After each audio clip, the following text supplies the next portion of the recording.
네, 오늘 거룩한 주일 살아가신 우리 하나님께 감사와 영광과 찬양을 올려드립니다. 우리 예배 시작하기 전에 잠시 안내 말씀드리겠습니다. 지금 코로나 때문에 전국이 많이 어수선합니다. 예배 드릴 때 마스크 착용하는 거 잊지 마시고, 좀 답답하시더라도 조금 참고 마스크 착용 꼭 부탁드리고요. 마스크를 이래 턱에 하지 마시고, 마스크가 코까지 이래 덮일 수 있도록 그렇게 좀 걱정 부탁드리겠습니다. 오늘 조금 전에 이제 구청에서 왔다 가셨는데, 우리 교회가 또 협조할 거는 협조하고, 또 우리가 하나님 앞에 예배 드리는데 또 협조하고 그래야 될 줄로 생각합니다. 생각에도 마스크 다 착용하고 그렇게 찬양하니까 우리 좀 답답하시더라도 최대한 협조 부탁드리겠습니다. 우리 찬송가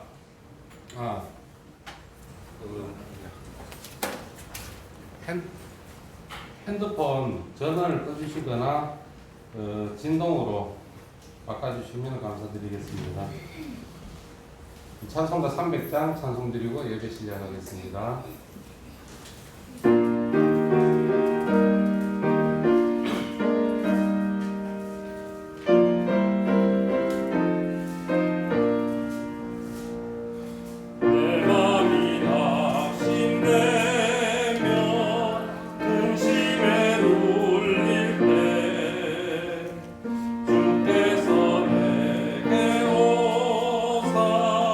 위로해 주시네.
것이라. 이날에 우리가 즐거워하고 기뻐하리로다. 여호와여 구하옵나니 이제 구원하소서. 여호와여 우리가 구하옵나니 이제 형통하게 하소서. 아멘. 하나님을 기뻐하며 즐거워하며 주를 예배하게 모이 사랑하는 성도들 가운데 오늘도 그 발걸음이 복이 있다고 했사오니 구하옵는 모든 것 가운데 형통한 복으로 채움받는 복된 은혜의 한 날이 되게 하여 주시옵소서. 우리 예배를 받으시는 살아계신 예수님의 이름으로 기도드립니다. 아멘. 우리 88장 찬양합니다.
생명의 주인 되시고 우리의 주인 되신 하나님 아버지, 저희 마음과 기도를 모아 하나님께 모든 영광을 올립니다. 주님, 이 예배를 받아주시옵고 축복하여 주시옵소서. 수많은 재난에서 우리의 성도님들을 지켜주신 하나님께 감사를 드립니다. 이 예배가 우리의 몸과 마음과 혼이 하나 되어서 온전히 하나님께 드려지는 산 예배가 되게 하옵소서. 그동안 우리의 삶을 되돌아보면 우리의 욕망과 경쟁 속에서 성공만을 바라보며 살려온 삶인 것을 고백합니다. 주님, 이 시간 회개하면서 우리의 모습을 바라봅니다. 하나님으로부터 보냄을 받은 우리의 삶이 하나님과 관계 속에서 이루어졌는지 많은 의문을 하면서 회개합니다. 주님, 우리의 삶을 붙잡아 주시옵소서. 주님을 주인으로 섬기는 믿음의 삶을 살기를 원합니다. 주님, 우리들 자신을 지킬 수 있는 믿음을 주시옵소서. 아는 것과 믿는 것에 간격을 좁혀서 우리의 믿음이 우리의 삶으로 이어질 수 있도록 붙잡아 주시옵소서.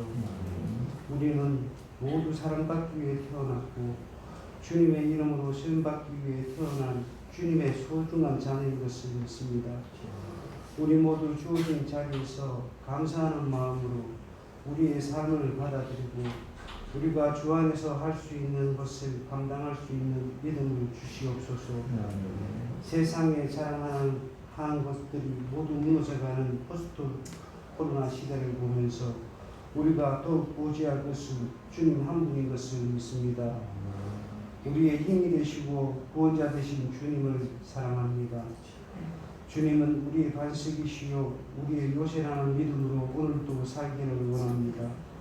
우리의 영혼이 주의 말씀으로 채워지게 하옵소서. 오늘도 말씀을 전하시는 담임 목사님에게 영혼으로 함께 하시어 주의 음성을 들려주시옵고 우리의 발길을 밝히사 등불이 되게 하시며 믿음의 방패가 되어 주시옵소서. 성기는 마음을 다하여 찬양하는 비전 찬양대의 찬양을 분양하여 주시옵고 이 모든 말씀 예수님의 이름으로 기도드립니다.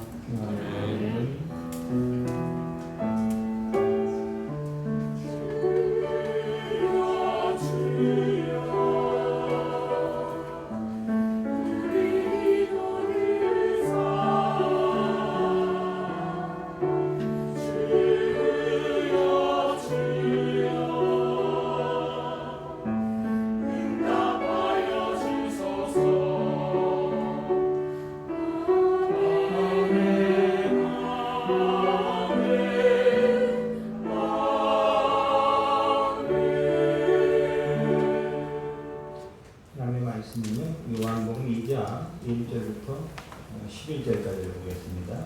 요한복음 2장 1절부터 11절 봉독해 드리겠습니다.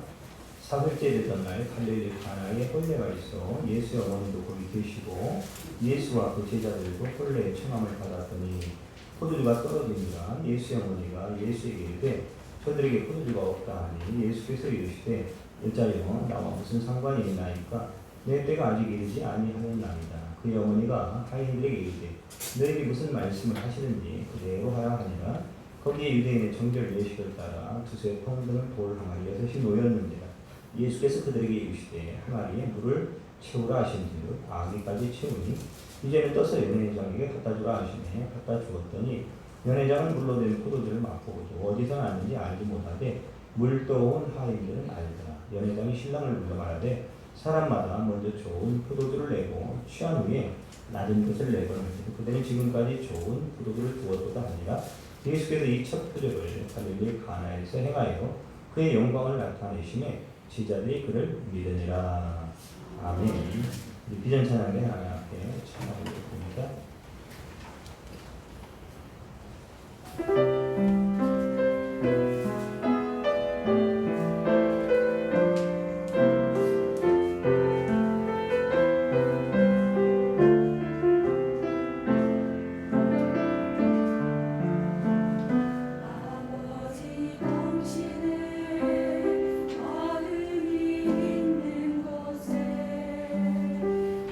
마음이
지나가면서 살짝 봤는데 큰 교회가 앞에 텅 비어있어요. 텅 비어있어요. 서울의 교회인데 비대면 예배를 드리는 거죠.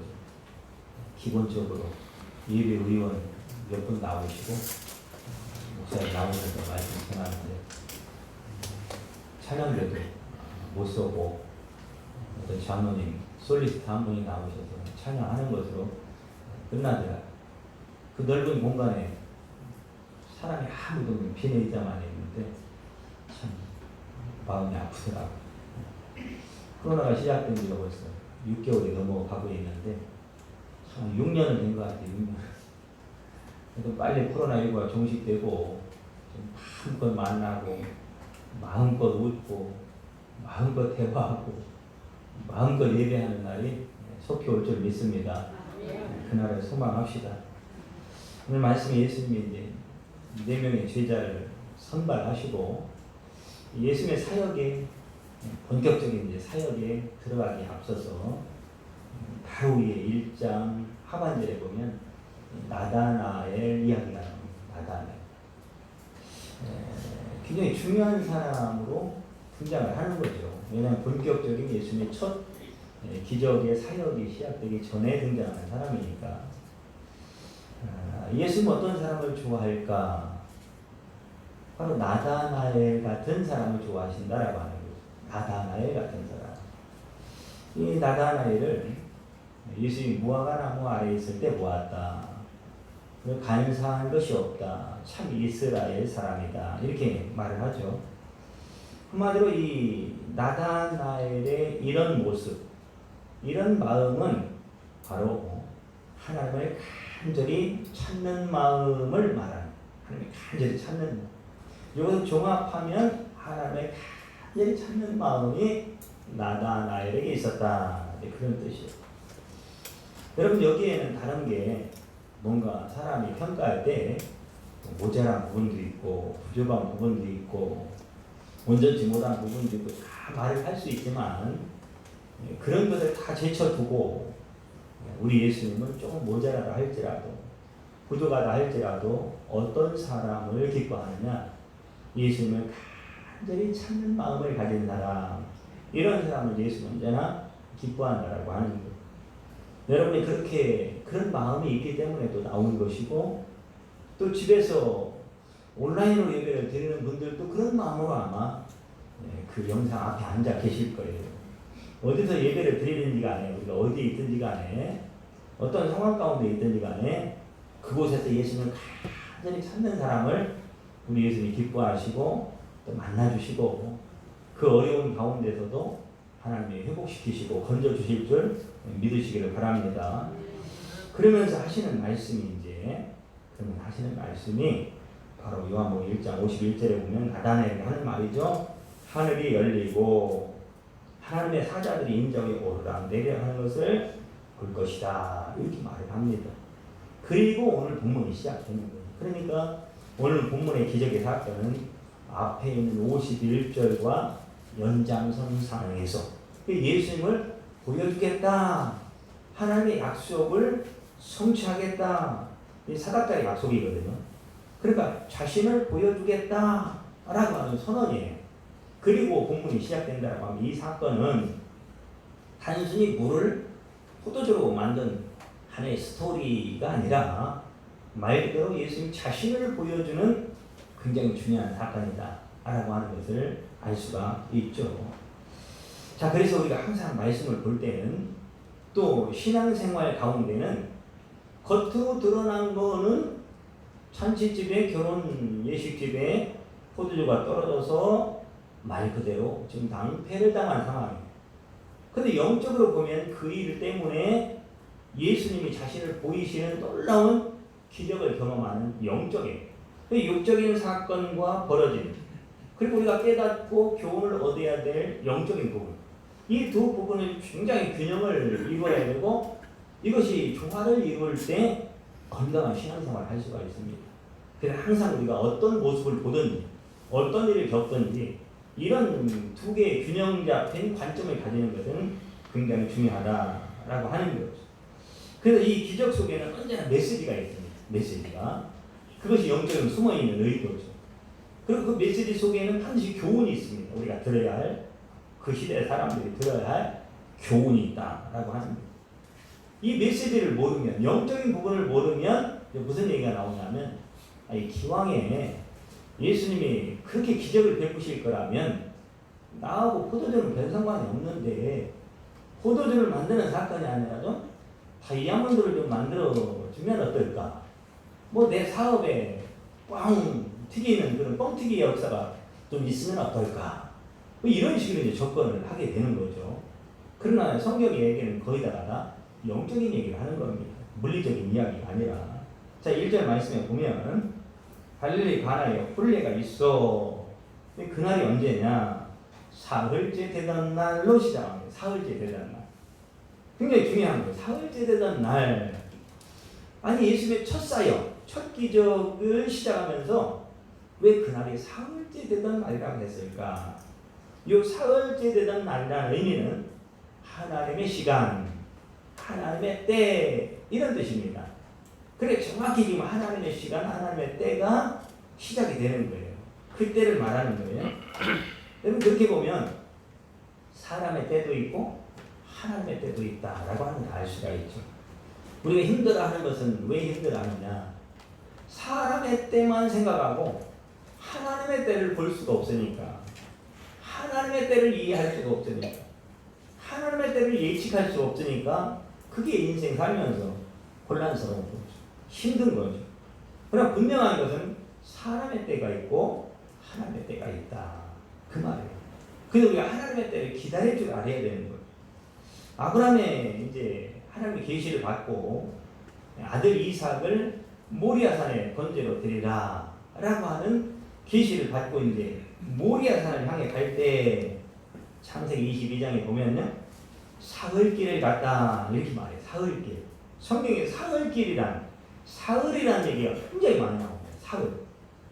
이거는 뭐 아브라함이 사흘길을 갔다, 이 말은 단순히 아들을 번제로 드리라는 어떤 성취, 그 팩트, 현실을 물리적인 것으로 이해하는 것이 아니라 말 그대로 그 사건은, 아브라함은 그것이 하나님의 시간 속으로 들어가는, 하나님의 약속 안으로 들어가는, 하나님의 시간 속으로 들어가는 그런 놀라운 출입문이 됐다라고 하는 게 영적인 해석입니다. 영적인 해석이. 자, 출애굽기 19장에도 그런 말씀이 나와요. 이스라엘 백성들이 출애굽을 했잖아요. 시내산에 그 밑에 도착을 합니다. 그때에 그들이 출발한 시간을 3개월, 셋째 달, 이렇게 해요. 셋째 달. 셋째 달, 사흘, 그리고 또 조금 지나면 19장 22절인가요? 거기쯤에 보면 이스라엘 백성들을 모세가 산에 올라가가지고 말씀을 받는데, 이스라엘 백성들을 3일을 준비시켜라, 사흘을 준비시켜라, 이런 말씀이 나와요. 이 사흘은 준비하라 라고 하는 것은 하나님 만날 준비죠. 하나님의 시간 속으로 들어가서 하나님과 교제하고 만나고 하나님의 영광을 보고 하나님의 역사를 경험하는 하나님의 시간을 말합니다. 그래서 사흘을 준비시켜라. 그러니까 우리가 하나님 만나기 위해서 준비가 필요합니다. 준비. 여러분, 주일을 나오기 위해서도, 여러분 주일을 예배드리기 위해서 여러분 준비하셨잖아요. 그죠? 어떤 사람은 토요일, 어떤 사람은 금요일, 어떤 사람은 지난 주일부터 끝나자마자 아마 준비했을 겁니다. 이런 준비가 필요하다라고 하는 거예요. 출애굽기 5장 3절 말씀에도 바로 그런 말씀이 나오고, 바로 바로에게 말을 하죠. 우리가 사흘길쯤 가서, 광야로 가서 하나님을 예배하겠다, 제사 드리겠다.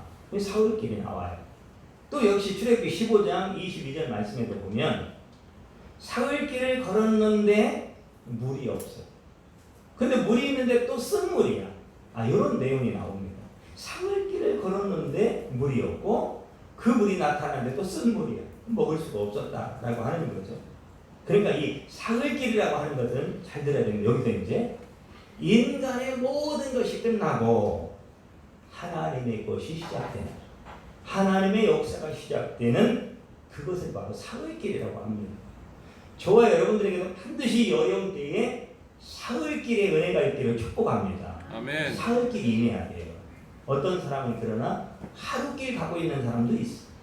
어떤 사람은 안타깝지만 이틀째를 가고 있는 사람도 있어요. 그러니까 반드시 가다 보면 사흘길을 만나게 됩니다. 사흘이라고 하는 그 하나님의 시간을 만나게 됩니다. 이때까지는 힘들고 어렵더라도 잘 인내하고 잘 견디고 잘 버텨서 반드시 사흘길의 은혜를 경험할 때 지나온 많은 고통의 순간들은 말 그대로 갑절로, 아니 몇 갑절로 몇 배로 보상받는 하나님의 놀라운 역사를 반드시 경험하게 될 것입니다. 그때를 기다리시길 바랍니다. 이때야말로 바로 그런 때예요. 우리에게 어떤 사람은 이제 하루야, 이제 출발했어, 이제는 하루 중에도 이제 아침이야. 여러분, 사람마다 상황은 다 다르지만 반드시 시간은 흘러가고 사흘길 때는 온다라고 하는 거죠. 이 고비를 잘 넘겨야 된다 그 말이죠. 누가복음 24장에 보면요, 사흘째, 예수님이 부활한 날이잖아요. 예수님이 부활한 날입니다. 근데 사흘째는 예수님이 부활한 날, 하나님이 예수님을 죽음에서 살리신 날, 그러니까 하나님의 때, 하나님의 시간, 우리가 모든 것이 회복되는 날, 승리하는 날, 이런 날을 상징하는 겁니다.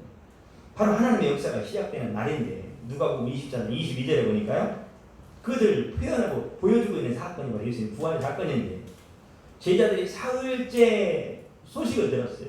예수님 부활했다는 소식을 들었어요. 그 소식을 듣고 새벽에 예수님의 무덤에 갔으나 거기 보면요, 시체가 보이지 않았다. 시체가 보여. 시체는 보지 못하고 그렇게 나와요. 시체가 사라져버렸어. 사망이 사라져버렸어. 어둠이 사라져버렸어. 여러분, 이 죽음이 보이지 않아야 돼요. 아멘. 여러분, 이 시체가 보이지 않아야 돼요. 아멘.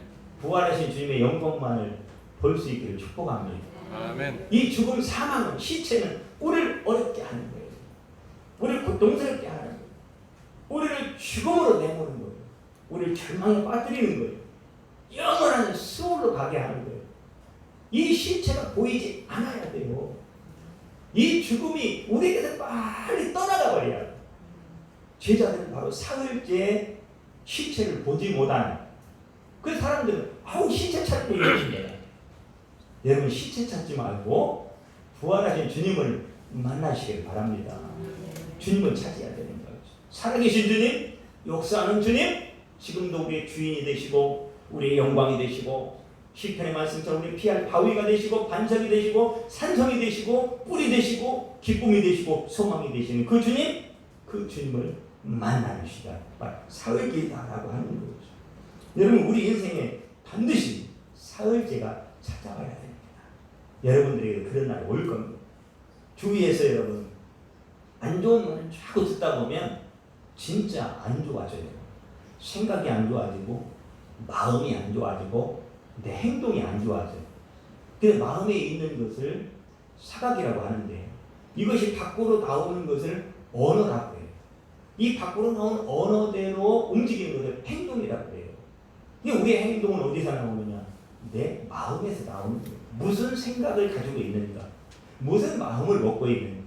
그럼 자꾸 안 좋은 얘기를 들으면 내 마음이 안 좋아져요. 생각이 자꾸 부정적이 되고 불신앙적인 말이 자꾸 나오게 되고, 그리고 우리의 삶이 그렇게 흘러가 버려요. 그냥 안 된다 그러면 진짜 안 되는 것처럼 절망이 찾아온다라고 하는 거죠. 이것은 우리를 자꾸 여러분 어둠으로 또 사망으로 절망으로 끌고 가게 하는 그런 원인이 된다라고 하는 거죠. 여러분, 코로나 때 어느 때보다도 뉴스 들으면 진짜 아이고 저 끄고 싶은데 볼 게 없었던, 그래도 또 어쩔 수 없이 틀어놓으면 맨날 그 사람들이 다 뉴스 보고 움직이는 거예요. 뉴스 보고. 뉴스 봐야죠. 네. 시대의 흐름을 또 읽어야 되고, 코로나가 어떻게 확진이 되고 또 조심해야 되니까. 근데 그것이 나의 인생에 굉장한 영향력이 이게 되면 이게 살 방법이 없어요. 네. 길이 안 보여요, 길이. 그래서 그 소식을 들으면 벌써 300명이 막 코로나 이상 확진자가 생기고, 그러면 이건 막 사람이 그냥 당연하게 두려움이 밀려오고, 어디 갈 수도 없고, 누구 만날 수도 없고, 할 수도 없고, 그냥 말 그대로 감옥에 갇힌 것처럼 갇혀 살아야 되는 건데 언제까지냐 이 말이야. 언제까지. 사람의 한계가 있는 것이고 그러니까 그렇게 조심하는 것은 중요한 겁니다. 잘하는 거예요. 잘해야 돼요. 그런데 우리의 생각과 사상을 묶어버려가지고 그것이 하나님보다 더 큰 것으로 다가오는 순간 우리는 말 그대로 하루길 이틀길에서 벗어날 수가 없다. 반드시 우리는 그 물리적인 어둠의 시간을 뚫어내고 바로 그 죽음을 뚫어내고 부활하신 예수 그리스도의 영광 가운데로 나가야 된다면 나가야 돼요. 그건 다 발목이 잡혀가지고 거기까지 나가지 못하니까 항상 그 어둠의 수레바퀴 속에서 죽느니 사느니 절망과 원망과 불평과 불안과 초조와 근심 가운데서 헤어나올 수가 없는 거죠. 여러분 오늘 말씀을 통해서 여러분들이 그 모든 사상, 생각, 나를 지배하는 영적인 어둠의 사상 속에서 완전히 해방되는 역사가 있게 되고 축복합니다. 나와야 돼요. 출애굽, 출세상, 출사상, 세상적인 사상에서 하나님의 사상, 코로나19가 주는 사상에서 하나님의 사상으로 우리가 완전히 터놓고 닫게 된다라고 하는 거예요. 여러분 베드로가 풍랑치는 바다 여러분 거기를 걷다가 예수의 말씀을 듣고 오라라고 하니까 가잖아요. 걷죠. 바다 위를 걸어가잖아요. 그런데 나중에 결국은 거기에 빠져 버렸잖아요. 여러분 바다라고 하는 것은 언제나 풍랑이 없는 바다는 없습니다. 아니 풍랑이 없는 바다는 이상한 거예요. 그건 썩습니다. 이 풍랑 때문에 한번 뒤집어져 가지고 바다가 생명이 잉태되는 거예요. 계속 살아나거든요. 생물들이 살고요. 그 바다는 언제나 풍랑이 있습니다. 그럼 문제는 뭐냐? 우리가 사는 세상은 코로나19뿐만이 아니고 여러 가지 풍랑 치는 것과 같은 사람을 괴롭게 하고 힘들게 하는 상황들을 마주한다 이 말이에요. 그럼 어떻게 할 거예요? 그때마다 포기하고 그때마다 손을 놓고 그때마다 부정적이고 그때마다 원망하고 그때마다 여러분 멈춰서도 되겠느냐 이 말이죠. 여러분 똑같은 풍랑 치는데 베드로처럼 바다 위를 걸어갈 때도 있고 그러나 그 믿음의 연약해서 빠져갈 때도 있다면 여러분 우리 인생이 기왕이면 바닷속에 빠지는 인생이 되면 안 되는 거잖아요. 똑같은 상황이라 여러분 베드로처럼 바다 위를 예수를 바라보면서 승리하며 나아가는 축복이 있게 되기를 바랍니다. 아멘. 바로 이런 승리가 있어야 돼요. 우리 승리라고 하는 것은 내가 어떤 상황이 바뀌었기 때문에 승리가 아닌 거거든요. 예수님의 말씀에 순종해서 나가는 그 자체가 승리다 이 말이에요. 그걸 보여준 사건이 베드로의 사건이다 라고 하는 거죠. 여러분 우리에게도 오늘 이 물로 포도주로 바뀌는 이 사건 바로 사흘째가 저와 여러분들에게도 속히 올 줄 믿으시길 바랍니다. 아멘. 아멘에서 사흘째를 내게 주시옵소서. 나는 사흘을 살고 있을 겁니다. 나에게 평생에 하루 이틀은 없습니다. 나에게 남은 시간은 사흘밖에 없습니다. 사흘째입니다. 이런 고백 가운데 믿음으로 살아야 된다라고 하는 거죠. 자, 예수님과 그 제자들이 오늘 사흘째에 혼례의 청함을 받았습니다. 성경에서 혼례라고 하는 것은 아까 물리적인 것과 영적인 것을 말했잖아요. 이 영적인 것은 그리스도 신랑이신 그리스도와 신부인 교회 또 성도와의 관계를 지금 말하는 거예요. 그런 관계 가운데 말을 하는 건데 더 깊이 들어가면 예수님이 그러잖아요. 내 때가 아직 이르지 않았다라고 하는 것은 아직은 교회가 탄생되기 전이었기 때문에 하나님은 지금 교회에 굉장히 관심을 가지고 계세요. 그래서 성령이 오시면서 사도행전에 교회가 세워집니다. 그러니까 지금 교회가 아직은 세워지지 않았다 이런 뜻이거든요. 그 의미로 지금 이 말씀을 하고 있는 건데 자, 하여튼간에 문제는 뭐냐? 오늘 제자들과 예수님이 청함을 받아서 갔는데 문제는 포도주가 떨어졌다 이 말이에요. 그런 문제가 지금 생긴 겁니다.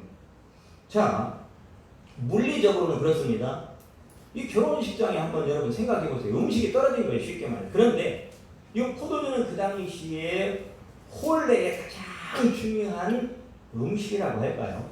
하여튼 간에 마셔야 될 음료 중에 가장 중요한 것이 포도주입니다. 다른 음식 다 좋아도 포도주가 안 되면 그 혼례에는 꽉입니다. 꽉. 사람들이 구설수에 올라요.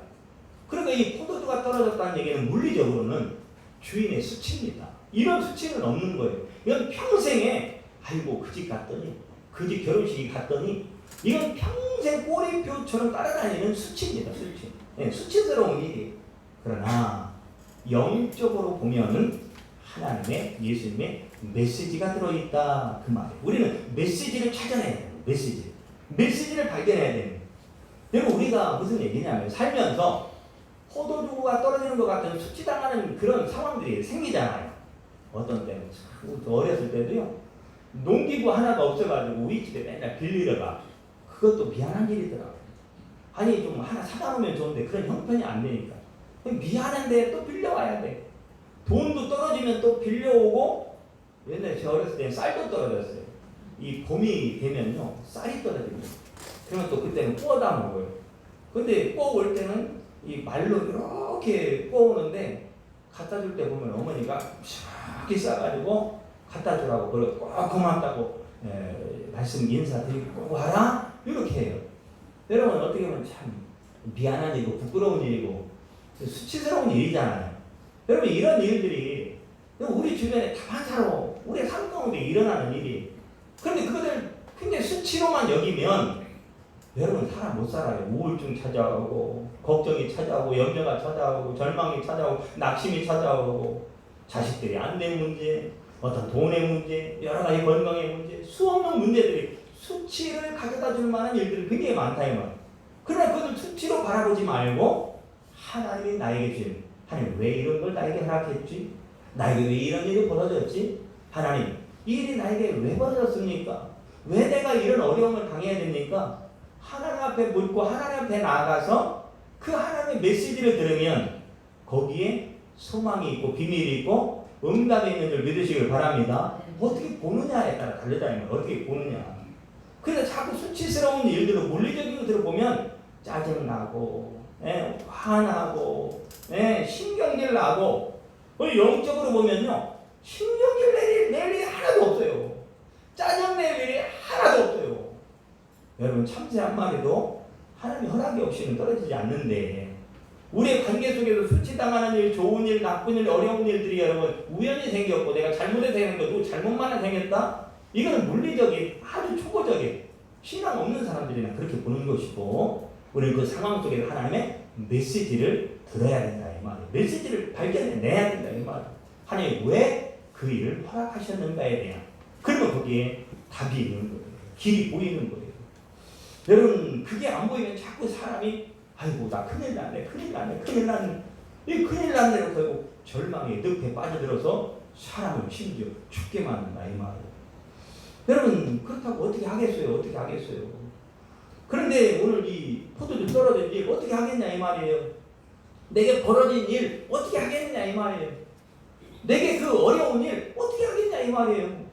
걱정한다고 염려한다고 되는 것이 아니고 그런데 시간이 지나다 보니까 그 포도주 떨어진 문제가 해결이 되었더라 안 되었더라? 되었더라 이 말이에요. 여러분 지나다 보면 하루끼 이틀끼 가다 보면 사흘째가 반드시 옵니다. 그때는 해결받는 때예요. 그때는 모든 잃어버린 것을 갑자기 회복하는 때입니다. 이때를 인내하시라. 이때를. 어쩔 수 없는 거 가지고 여러분 이렇고 저렇고 근심하며 염려하며 누구에게 이스라엘 10명이 정탐꾼처럼 원망하고 물이 없을 때 이스라엘 백성들이 모세를 원망하고 하나님 원망했던 것처럼 자꾸 원망의 습관이 되면 안 된다라고 하는 거예요. 포도주를 한번 예로 들어볼 거예요. 포도주. 여러분 포도주는 무엇을 상징합니까? 성경에 기쁨, 또 어떤 승리, 또 예수님의 보혈, 번영, 축복 이런 것을 말할 때 성경은 포도주로 표현을 합니다. 좋은 거죠. 굉장히 좋은 거죠. 그러니까 포도주를 잘 쓰면 복입니다. 좋은 쪽에 쓰일 때를 이렇게 표현하는 거예요. 근데 요한계시록 18장 3절에 보니까요. 똑같은 포도주인데 바벨론이 음행의 진노의 포도주 때문에 무너졌다. 그렇게 말해요. 바벨론아 무너졌도다. 그러면서 진노의 포도주로 말미암아 그래요. 아니 그 좋은 기쁨과 축복과 번영과 승리와 예수님의 보혈을 상징하는 포도주가 말 그대로 음행의 도구로 사용되던 바벨론에게는 그 나라가 멸망하는 원인으로 사용되어졌다라고 하는 거예요. 여러분 포도주를 마시고 술에 취했던 노아. 자, 술에 취했던 잠들었던 노아가 잘했어요? 잘못했어요? 그거는 중요한 게 아니에요. 하여튼 벌어진 일이에요. 그 다음이 문제예요. 그의 아들들 셈과 함과 야벳의 행동을 보면 우리는 단순히 노아가 포도주 마시고 옷을 벗고 잠들었다. 아이고 우리 아버지가 우리 누가 우리는 비난하고 비방하기 바빠요. 그렇게 했던 사람이 함 아닙니까? 그래서 함이 그 형제들에게 알림에 그래 알림이. 근데 알렸다라는 얘기는 고발했다 이런 뜻이에요. 그러니까 그냥 알린 게 아니라 마음속에 고발할 마음을 가지고 알렸다. 우리 안에도 이런 게 굉장히 많잖아요. 네. 그냥 겉으로는 그 사람 생각에서 하는 말 같은데 속에는 그 사람이 뭔가 좀 잘못되기를 바라는 뭐 여러분 같진 않지만 그런 마음들이 인간에게 꼭 있더라 이 말이에요. 거기 함은 알렸는데 순수하지 않아. 아버지의 그 수치를 고발하려고 형제들에게 알렸어. 근데 그 얘기를 듣고 똑같이 함처럼 반응할 수 있잖아요. 두 형제가. 근데 셈과 야벳은 뒷걸음질 쳐서 오히려 노아가 잠들어 있는 하체를 보면 잠들어 있는 그것을 쫙 덮어줍니다. 그때 노아가 깨서 그걸 알았어요. 그래서 함은 너는 가나안 저주를 받아서 아니 그거 하나 때문에 여러분 그 인생의 후손 대대손손이 여러분 지금까지도 그 후손은 저주를 받아. 그 말씀 그대로 성취되는 거예요. 그 말씀 그대로 그들이 그 현상 가운데 현실 가운데 있는 거예요. 그런데 야벳과 셈은 너희는 축복을 받아. 그리고 그 후손이 지금까지 축복을 받고 있는 거예요.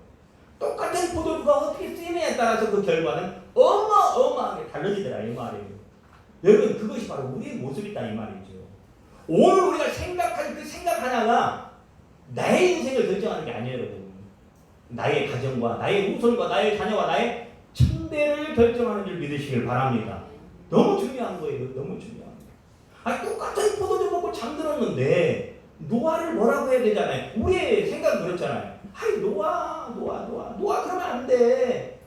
노아가 안 그랬으면 함도 저주를 안 받잖아. 우리의 습성은 해석법은 언제나 그래요. 성경은 안 그렇다 이 말이에요. 이게 메시지예요. 메시지. 영적인 것을 말하는 거죠. 그럼 우리는 메시지에 귀를 기울여야 돼요. 거기에 하나님 놀라운 비밀이 있기 때문에 그렇습니다. 여러분이라면 과연 어떻게 함과 셈과 야벳의 삼형제 가운데 우리가 있다면 과연 나는 어디에 있을까? 지나온 나의 삶은 어디에 있었을까? 지금 나는 어디에 있을까?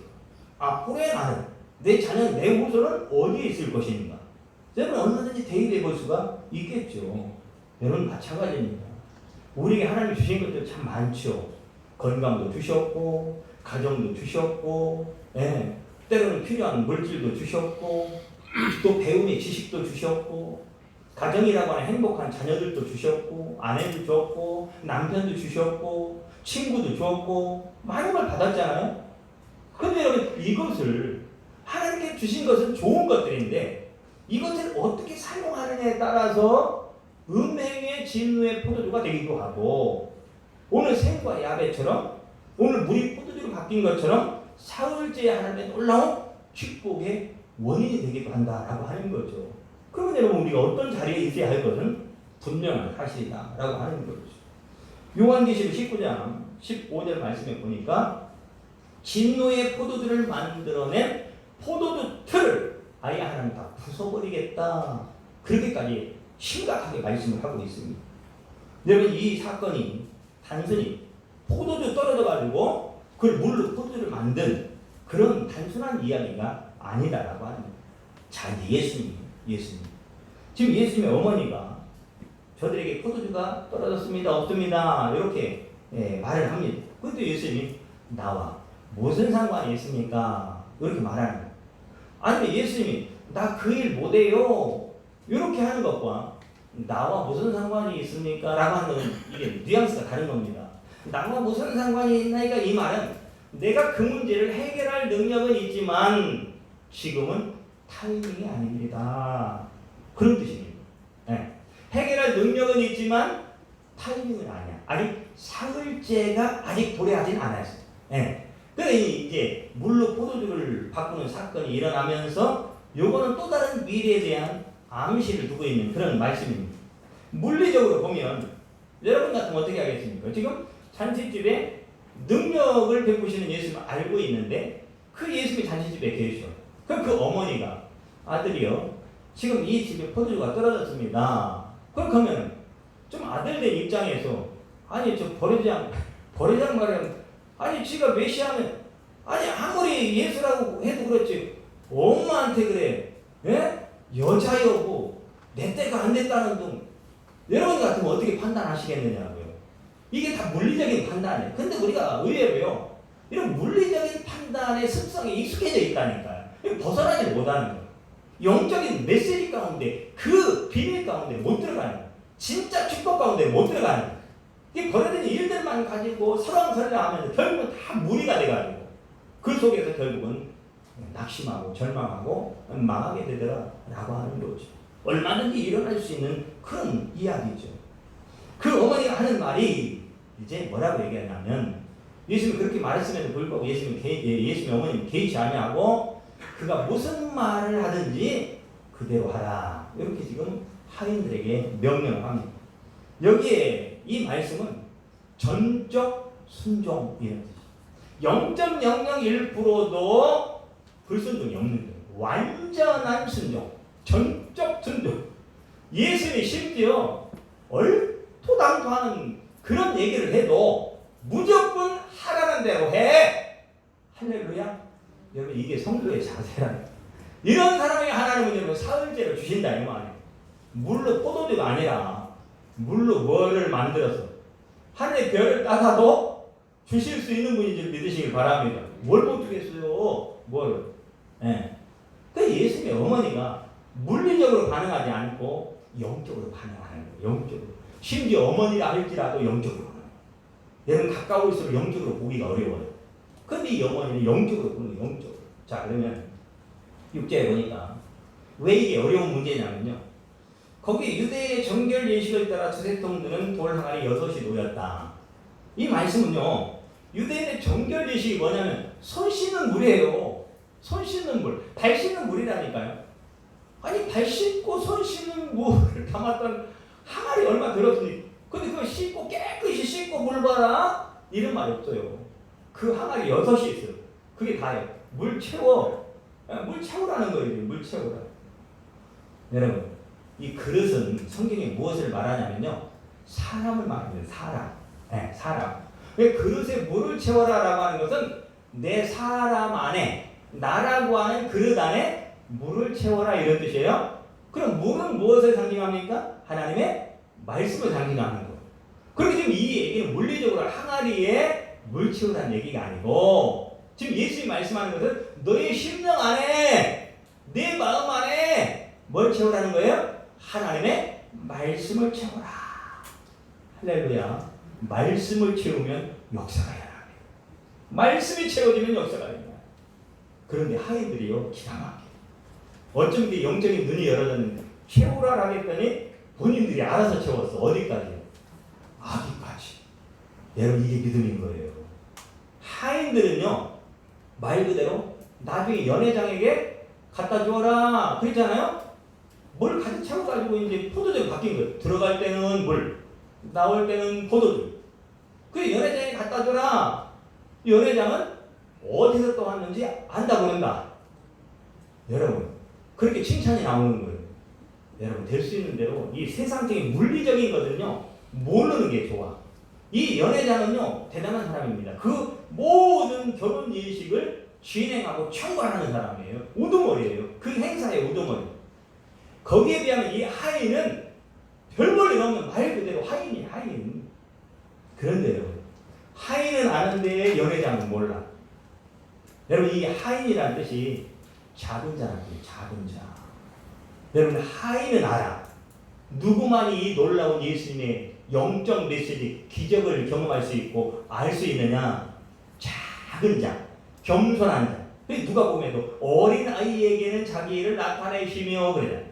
그 어린 아이 작은 자야, 작은 자. 여러분 그런데 우리는 의외로 여러분 같으면 하인 되고 싶어요, 연회장 되고 싶어요. 사람은 다 연회장 되고 싶은 거예요. 그런데 하나님 역사는 몰라. 이게 우리의 딜레마인 거예요. 이 한국 교회 가운데 하나님은요 이렇든 저렇든 엄청난 복을 쏟아부어 주셨어요. 근데 영적인 의미를 잃어버렸어요. 영적인 의미를. 예. 겉으로 물리적인 것을 엄청나게 하나님이 주셨다는 건 아는데 그 립서비스고 진짜 하나님 줬다는 고백이 없고 그런 삶이 없는 거예요. 삶. 그게 하나님이 없는 거죠. 주신 복은 있는데 하나님이 없는 거예요. 다 이게 뭐겠습니까? 연회장의 모습은 있어. 근데 하인의 모습은 없는 거예요. 겸손이 없고 순종이 없고 하나님의 시간 속으로 들어가는 순종이 없는 거예요. 하나님 말씀을 채우는 이 거룩한 깨어짐이 없고 이 순종이 없고 이 열정이 없는 거예요. 여러분 이건 시대에 따라 변하는 게 아니에요. 여러분 복을 여러분 가난해서 하나님 복 주세요 이때만이 그걸 구하는 열정이 있는 게 아니에요. 여러분 있든 없든 부하든 가난하든 유명하든 무명하든 여러분 우리는 항상 하인의 자리에 있어야 할 줄 믿으시길 바랍니다. 겸손해야죠. 작은 자의 어린아이 같은 심정으로 그 어린아이가 부모를 기대하는 심정으로 그 주님을 바라보며 사모하며 기대하며 소망하며 여러분 순종해야 되는 거 아니겠습니까? 그래도 우리에게 그런 모습을 잃어버렸다라고 하는 거죠. 여러분 누가복음 10장 21절에 슬기 있는 자들에게 숨기시고 어린 아이들에게는 나타내심을 감사합니다. 어린아이, 리틀, 지저, 작은 자. 네. 작은 자들에게 겸손한 자들에게 하나님은 나타내신다라고 하는 거죠. 여러분 이 연회장이 한번 생각을 해보세요. 이제 연회장이 아까 얘기했던 것처럼 그 물을 어디서 떠왔는지 알았다면 그 포도주를 마셨을까요? 안 마셨을까요? 안 마셨겠죠. 안 마셨죠. 그래서 모르는 게 약이. 여러분 자꾸 안 들으면 편한데 자꾸 이 얘기 저 얘기 자꾸 나와 부설수되는 이야기를 누군가 자꾸 물어다 주잖아요. 그것처럼 힘든 거 없어요. 그냥 모르는 척하고 지나가다 보면 하나님이 알아서 깨닫게 하시고 알아서 바로잡으시고 알아서 하나님의 메시지 안에서 하나님의 섭리 안에서 해결하실 줄 믿으시길 바랍니다. 나만 잘하면 돼. 나만. 그냥 버려졌으면 버려진 대로 하나님 앞에 뭐 해주면 되는 거야. 축복하면 기도해주면 되는 거지. 자꾸 물어다가 그런데 하인이요. 왜 자꾸 겸손한 자입니까? 왜 정말로 아기까지 물을 채울 수 있는 영적인 눈이 열어진 자입니까? 여러분 그 연회장에 주면서 하인의 입장에서 말할 수도 있지 않겠습니까? 연회장이요. 이거 그 항아리에서 물 떠온 거예요. 여러분 말할 수 있잖아요. 얼마든지. 우리의 삶 가운데. 근데 이걸 꽉 다물고 그 말을 안 해요. 여러분 그랬더니 연회장의 입에서 무슨 말이 나옵니까? 이야 이렇게 맛있는 포도주는 내가 맛본 적이 없다. 서로 간에 은혜가 되지 않겠습니까? 서로 간에 축복이 되지 않겠습니까? 그 잔치장에 꼭 툭치는 사람들이 있어요. 근데 이 하인은요 묵묵한 아구까지 물을 채는 영적인 하나님 앞에 겸손한 자로 그 일을 순종함으로 실행하니까 그 온 잔치자리가 하나님의 은혜로 충만해지더라라고 하는 그 한 사람 작은 자, 이 하인 같은 한 사람 바로 저와 여러분의 가정과 여러분의 사업장과 여러분의 공동체와 대한민국 가운데도 이 하인 같은 사람이 있어야 될 줄 믿으시길 바랍니다. 이게 축복이에요. 이게 축복. 놀라운 하나님의 비밀을 가지고 있는 거예요. 신명기 33장 28절에 보니까 이스라엘이 안전히 거하며 야곱의 셈은 곡식과 새 포도주의 땅에 홀로 있나니 곧 그의 하늘이 이슬을 내리는 곳에로다. 새 포도주가 나와요. 말 그대로 이 포도주는 새 포도주를 말하는 새 포도주. 네. 이 신명기 33장에 보니까 하나님은 이스라엘을 축복할 때 새 포도주로 축복을 약속하고 있습니다. 새 포도주는 야라시라고 하는 뜻인데요. 이 단어는 무슨 뜻을 가지고 있냐면 약속을 쟁취한다, 취한다 이런 뜻을 가지고 있습니다. 여러분 누가 하나님의 축복을 쟁취하느냐, 취하느냐? 겸손하고 작고 하나님의 말씀에 순종하는 자를 통해서 하나님을 보게 할 것이다 라고 하는 거예요. 이게 바로 신명기 33장의 말씀이고요. 이 말씀이요 어디에 또 쓰였냐면 아브라함의 창세기 21장에 보면 이 자기 아들 이삭을 모리아산에 드리려고 갔잖아요. 그때의 그 시험에 합격한 다음에 그때 하나님이 아브라함에게 무슨 말씀을 하냐면 네 대적의 성문을 내가 네 후손이 차지할 것이다 이런 축복을 말해. 대적의 성문을 차지한다 이 말이 새 포도주라는 뜻이에요. 그러니까 이것은 모든 하나님의 시험, 하루째, 이틀째를 통과한 사람만이 받을 수 있고 얻을 수 있고 취할 수 있고 경험할 수 있는 하나님의 기적의 축복이다 그 말이에요.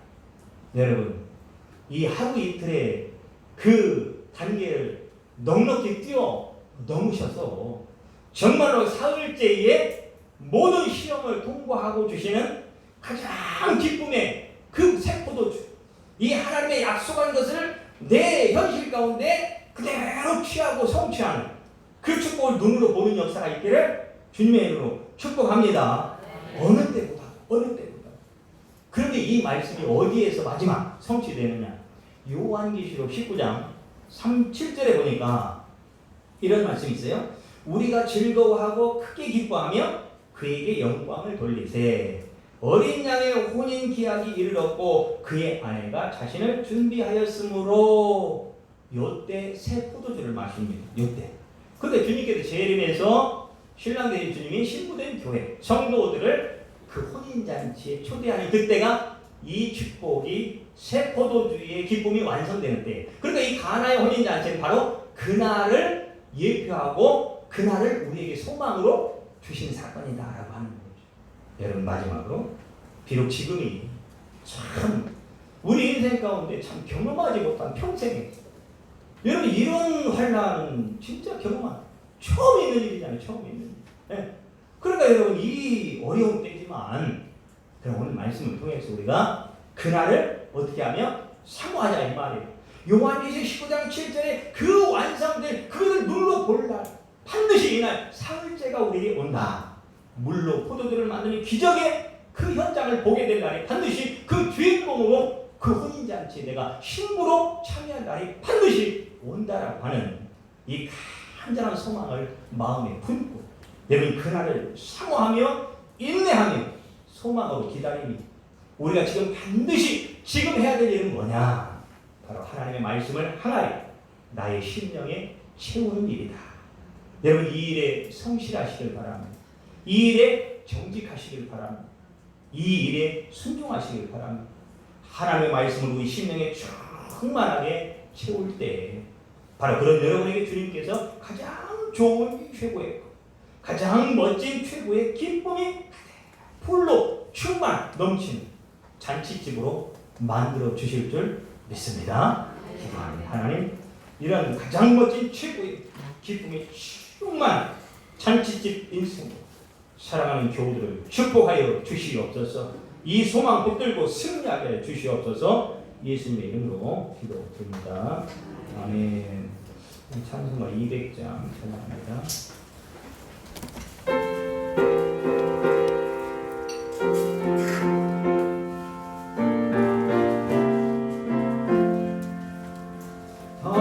고묘한 그 말씀 생명의 말씀을 귀한 그 말씀 진실로 생명의 말씀이 나의 길과 믿음 밝히 보여주니 아름답고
귀한 생명, 귀한 은혜 우리에게 주심을 감사하여 하나님께 귀한 것으로 구별하여 하나님께 올려드립니다. 11조와 감사와 또 선교와 건축과 주일헌금과 여러 가지 기도의 제목을 담아서 감사함으로 하나님께 올려드린 귀한 예물을 받으시고 오늘 말씀처럼 포도주가 떨어진 인생 가운데 새 포도주 정말 가장 값진 맛있는 만나는 그런 포도주를 채워주신 것 같이 그의 인생이 만나게 하시고 가장 멋있게 하시고 하나님께 마지막 시대에 하나님의 말씀을 채우는 인생 그 말씀의 기적을 경험하는 하나님의 살아계신 영광을 보는 인생으로 크게 축복하여 주시옵소서. 드리는 모든 예물과 헌신 가운데 그와 같이 축복하기를 원하며 살아계신 예수님의 이름으로 간절히 기도드립니다.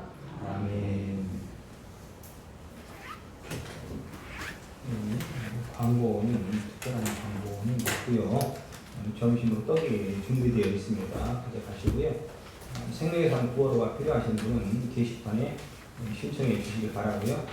오늘 이 앞에 또 아름다운 또 화분으로 난 화분으로 이렇게 섬겨주신 이재기 집사님 지금 나오지 못하고 계시지만 몸에 안 주셔서 우리 김영숙 권사님과 귀한 화분을 섬겨주셨는데 감사합니다. 이 꽃처럼 또 아름답고 또 풍성한 그런 가정 하나님 축복하시길 원합니다.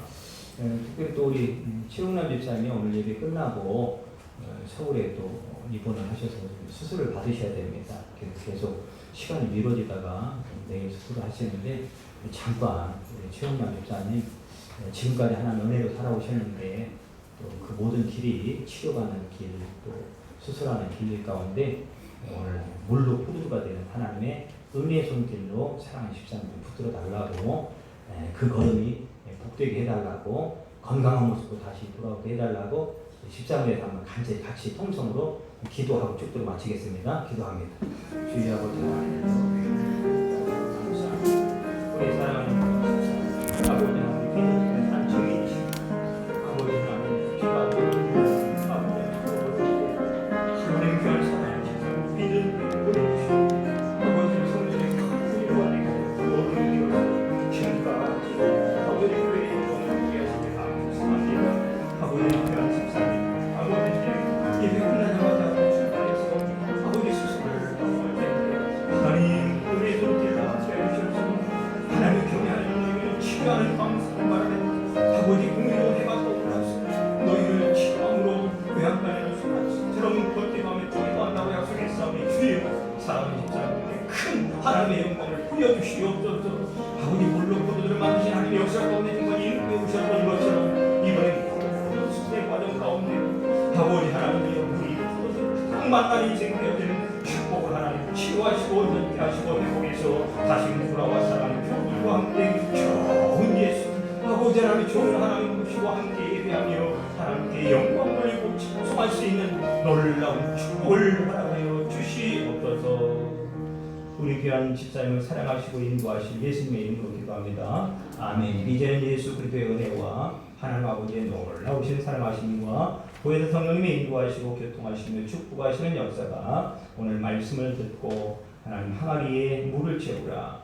바로 내 심령 안에 하나님 말씀을 채우고 물같은 인생 정말로 소망 없는 인생 가운데 가장 만난 멋진 가장 좋은 기쁨에 정말로 맛 좋은 포도주로 가꾸는 하나님의 놀라운 역사를 경험하기를 원하는 사랑하는 우리 교우들 머리 위에와 또한 스스로를 향해서 또 나아갈 우리 최웅현 집사님의 모든 여정 위에와 또한 나의 사랑하는 조국 대한민국 위에와 또한 코로나19의 종식 위에 지금부터 영원히 함께 하시기를 간절히 축원하옵나이다. 아멘.